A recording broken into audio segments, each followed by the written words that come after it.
Hi, my name is Representative F from Elliott, and you've just been placed on alert.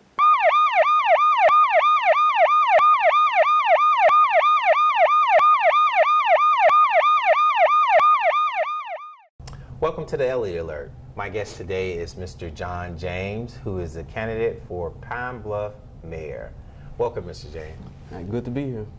Good. You're a relatively young man, and you're running for Pine Bluff Mayor. Can you tell us a little bit about yourself? I am born and raised here in Pine Bluff. Okay. Graduated from Dalloway High School. Upon graduation, I joined the United States Marine Corps, Okay. Where I served all over the world. Lived in several different countries, serving as an aviation ordnance technician. Wow. Later in my military career, I served as Assistant Detachment Commander at American Embassy in Lusaka, Zambia, and I served in Trinidad and Tobago, and Tunis, Tunisia, and North Africa. Up on my exit I got out of the United States Marine Corps, came back home with a heart to serve, and I served. When was that? When did you come back home? I came back home 4 years ago. Okay. 4 years ago this month, actually. And I took a job at Our House Inc. in Little Rock, where I served as the volunteer coordinator for 2 years. And currently, I'm a student here at UAPB, kind of fine-tuning my my years of experience with and kind of adding to my resume finally the degree in finance. Okay, good deal. Now, are you married? I'm single. Okay. I have no children. Right. But you have a love for children in the community. Absolutely. I've, like I said, I tell everyone, I've served my community at every level. Served my country abroad in Operation Iraqi Freedom, and I served my community here, looking out for the children as well as the working homeless of our great state and city. Okay. So what you're saying is you're most definitely prepared to serve as a mayor, afforded the chance. If afforded the chance, leadership, a synonym for leadership in my book is service. So if you're not prepared to serve, you should not step into this arena with the desire to serve the people of Pine Bluff, to lead the people of Pine Bluff. Okay. Now, have you had any other political experience other than running for mayor this time? I've been a sergeant in the Marine Corps. Right. It's pretty political, but no, I haven't had the political experience that some might think I should have to be running for this office. But I think that is my strength. I am not a political insider. I have no good old boy ties. Right. That I can come in with a new perspective, being willing and able to listen to both sides of the aisle, because I have no battle lines drawn as a. Right. Okay. So what you're saying is you're one of the candidates that don't have any specific agenda. You just want to move Pine Bluff forward. The new generation of leadership. New generation. And that equates to a new future for everyone. Well, which brings me into my lead question. With all the experience, with everything that you've seen during the tour, your tour, and all the stuff that you've done at such a young age, why would you want to be the mayor of Pine Bluff? Growing up, I am the son of a single mom. I am the son of a father who struggled with alcoholism, and even now he does. Never seen too many positive male role models in my personal life, but thank God I was exposed to men like Malcolm, Huey Newton, Marcus Garvey, and those men, and I fell in love with those men in the fact that they, during the most difficult time in their generations, they stood up to speak out against the ills of their time. And I told myself as a young man that if the opportunity ever presented itself, that I would say something, that I would do something, that I would be the voice of those who may have been forgotten or feel that they have been forgotten. And if I may, when I joined the Marine Corps, I didn't leave Pine Bluff until I was 19. I saw the ocean for the first time when I was 19, and it changed my life. And at that point, I said, I'm never coming back to Pine Bluff. I'm never coming back to Arkansas. I felt cheated in some way. But while in Lusaka, Zambia, I got a chance to go to the villages there. And in a third world nation, these people are suffering in some of the same ways that the people in my hometown are suffering. So I said, you know what? It's time for me to go back. And it's time for me to keep that promise that I made as a young man, that if the opportunity ever presented itself, that I would say something and that I would do something. Well, that's great, and that shows a lot of passion that you have in reference to it. And I know what you're saying. I'm sure there other than those people, there have been a lot of other positive people that's been in your life that showed you, the right direction to go into. And when I speak in regards to those men, it was the beginning. Right. Well, yeah, it was the beginning. Reading those books planted the seed. But as I grew as a young man, I did come in contact with others throughout my travels. But the beginning, and we know that the beginning is the most important part. And so those men started me on that path. Right, exactly, because being in the Marine Corps, there's a multifaceted amount of different people who I'm sure gave you an opportunity and worked with you, and you've learned a lot of leadership skills from them and stuff. And I would even like to say that from being the experience that you had, gave you the passion that you have now. Absolutely. And those men planted the seed, but there are others. How they say? There are others watered those seeds. Exactly. There are other men that I came in contact with watered those seeds. But as a young man growing up, when you first go to school for the first time and you realize that, hold up, everybody's not poor like me. Right. Everybody's not wearing cheap shoes like me. Then enter the anger and the frustration of and not having a male in your life immediately to answer those questions and to calm that storm that's building inside. And I found that solace. I found that peace in knowing that, you know what? I see men who have been through worse, and they were able to channel their anger. They was able to channel that frustration in a healthy and productive manner. And if you read through history, you can see that those men are spoke of even to this day, as affecting positive and lasting change in the minds of generations. Well, we got to take a break, but when we come back, we'll talk a little bit more about that positive change and that Pine Bluffs need. We'll be right back. Your life is an open book. At the University of Arkansas at Pine Bluff, you can take advantage of scholarship opportunities and acclaimed academics with undergraduate and graduate programs tailored to achieve your plans. Learn from dedicated faculty and be challenged to reach your full potential. Get involved in campus life with student activities that add value to your character and give distinction to your collegiate experience. Become a part of the Golden Lion story at the University of Arkansas at Pine Bluff, where you'll be proud to be.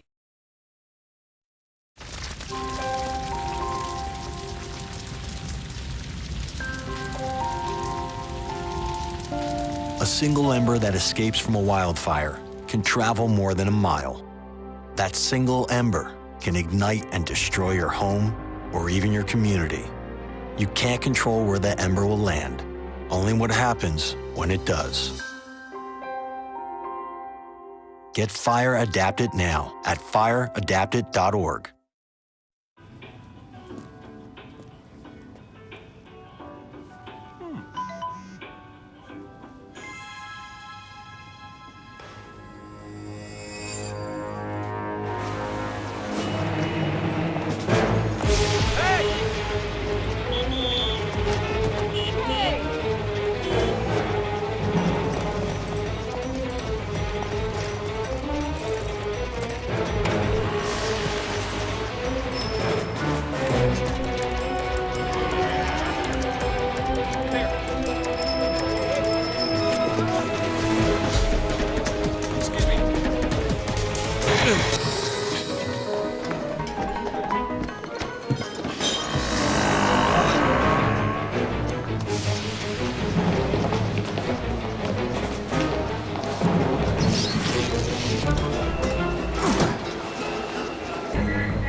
Same time next week?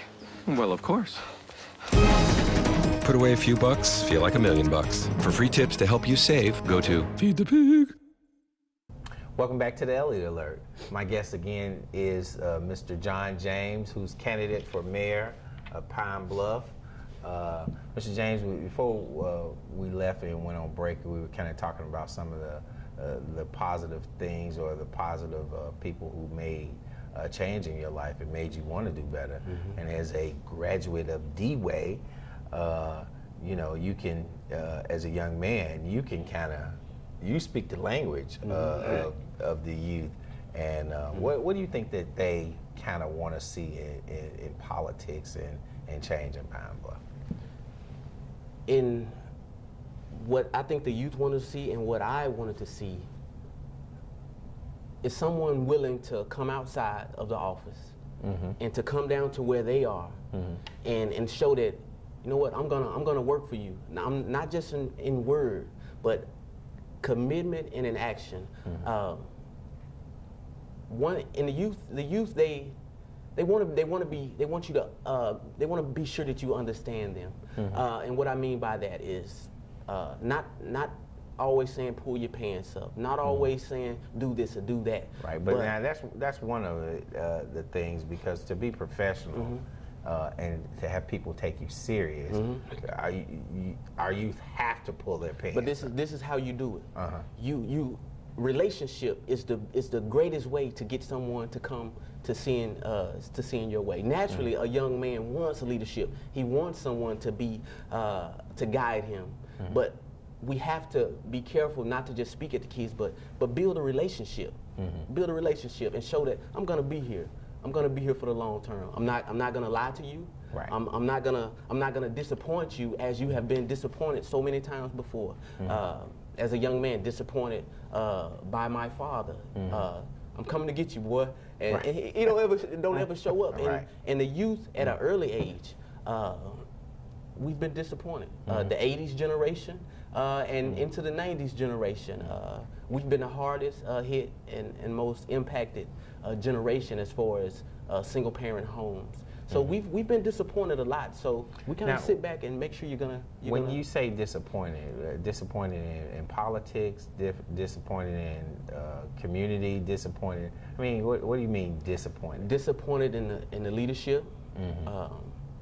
Disappointed in the church leadership at every level. Teachers, and I'll explain what I mean. The political leadership, they come to your neighborhoods and they come to your homes. If they do that, nowadays they just put a sign in your yard. And they make these grand promises. 4 years later, 8 years later, 10 years later, nothing. The unemployment rate is still rising. And you learn to tune those individuals out. And in the church, 400 churches in Pine Bluff, 400. 400 churches, do you understand? And these individuals refuse to come out into the streets and meet the youth. So that is a leadership failure. In the schools, the teachers are an example. I went to James Matthews, and I'm gonna say the name. I went to James Matthews one morning to drop my son's my friend's son off at school. And I walked into the door, and I'm going to get back in the car, and I look over, he's still outside. So I go over, and I'm like, is there a problem? The principal says, it is 7:28. I'm like, oh, what time? We don't start getting paid until 7:30. Oh my God. What a disappointment that we have come to this point to where it is, I'm teaching for a check. That is a leadership failure. And and those things are what steal the passion and enthusiasm from the youth, starting as early as the 2nd grade. Now, when you've mentioned a lot. Yes, absolutely. In reference to politics, politicians coming every 2 or 4 years and making promises. I want to say some do, but I would not put that on the majority. I think we have a lot of politicians here who are making a great sacrifice for the community. I think one of the issues are, as I think we have to be more in tune with registering, especially the youth, and having those youth exercise that right to vote. Because if that has happened with a specific politician and they're doing that, if that youth is registered and have an active role in that, they don't have to worry about that. Because when the next 2 years come around, guess what? They can vote them right out. And I'm glad you said we've added 400 new young voters to the rolls between the ages of 18 to 35. So I've been aggressively getting the youth involved. And as you know, since I announced my bid for mayor back in February, we've had 3 young men younger than myself, jump into the race for mayor, and we have 2 young individuals running for alderman's position. So I feel that the climate is changing, but whether those individuals show up to vote or not, that does not excuse a leader from neglecting his responsibility to lead all people. So we're gonna hold them accountable from now until forever. Right. If you step into this arena saying that you are going to serve, then you need to do that. Right. And if you want the young people, if you want the old people for that matter to follow you, because they're tired as well. Right. They're tired as well. The median age in Pine Bluff is, for a young male, is 33 years old. We don't have an old population. We have young men that are ready, that are ready to be inspired, that are ready to serve themselves. They're looking for a leader to simply say, will you follow me? Will you help me rebuild this great city and take her back to the greatness of her former self? That's what we need. We need a leader that is ready to lead from the front, all the way. All the way. Not just until after November 6th, but all the way. And you think that that's not happening? I'm 31 years old. I am the generation. I am the seed you see sitting here. I was planted years ago by broken political promises. I have grown up. Right. And I am that generation that's coming to testify against these individuals that have neglected to look out for us. Those days are over. Right. Those days are over. Okay. I am that generation. Okay. So I can say more than any other that I am the seed you planted 31 years ago. And look what has grown up. Right. And I am here to testify, not on behalf of myself and on behalf of the entire generation that I represent, because we've all been let down in some way by our leaders, both political and spiritual. Well, we're going to take a break, and when we come back, we'll talk about a little bit about the spiritual and get on some of the other things that were said. But we'll be right back.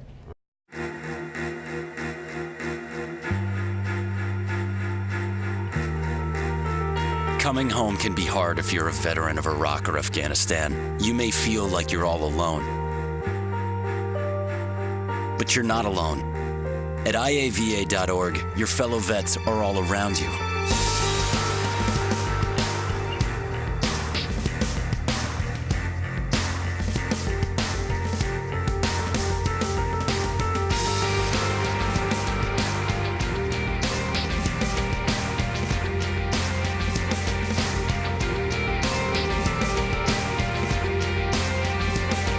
Join our free online community, get the resources you need, and connect to other vets who know where you're coming from.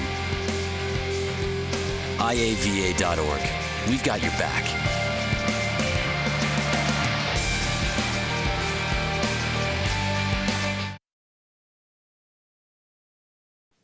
I took a trip to Elkhart, Indiana today.